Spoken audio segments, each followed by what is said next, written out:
Very much. We are launching our association for special economic zones because we've been operating on isolation. Every organization has been operating independently, and we feel that when you are united, you are able to develop clear policies, good policies that can be able to drive our industry in the right direction.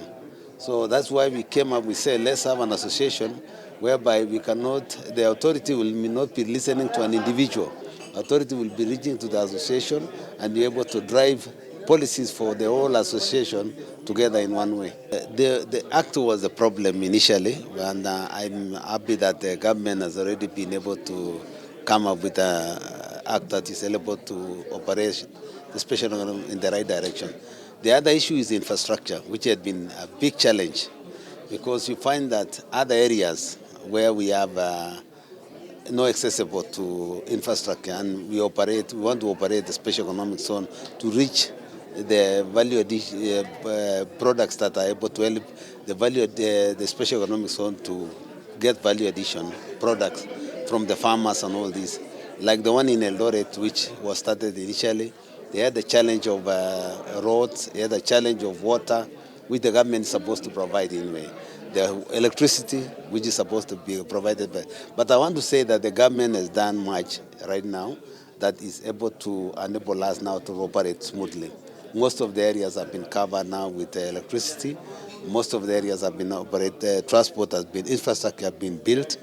And I think from now you'll see fastering of the special economic zones. We should give timelines to the association to regulate the industry so that we have our own way of saying maybe we give them two years for them to come up with the gazettement, because the government itself had some difficulties in terms of infrastructure, in terms of providing water, electricity, which is by law they are supposed to support us. But now you cannot generalize and say you are going to decassette people, and then the problem was in the government side. So we need to be given 2 years and say, have we met what is required for our industrial park to start operating? If the government has not achieved, it's the problem of the government. But we cannot punish the operators just because of the government which has not fulfilled its issues. But I agree with you. I think right now we have also started a new regulation that special economic zone to be formed or to be given license.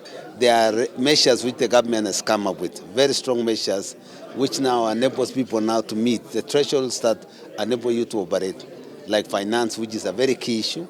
You have to prove that you have the finance to operate a special economic zone before you are given a license. So those are coming up very strong now, and I think as an association we'll follow that. A special economic zone at the moment contributes to 3.5% GDP of our country, and we are able to move in 2030 to be able to move in a bit about between 10 and 15. The foreign investment in our country is coming in, trickling slowly, because the government now is coming strong in terms of developing environment for the investors. And we've seen of lately investors coming to Africa in general, not even Kenya alone.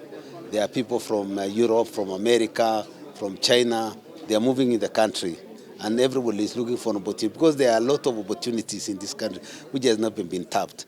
And the only thing is the government needs to work on the environment for investors to be able to invest.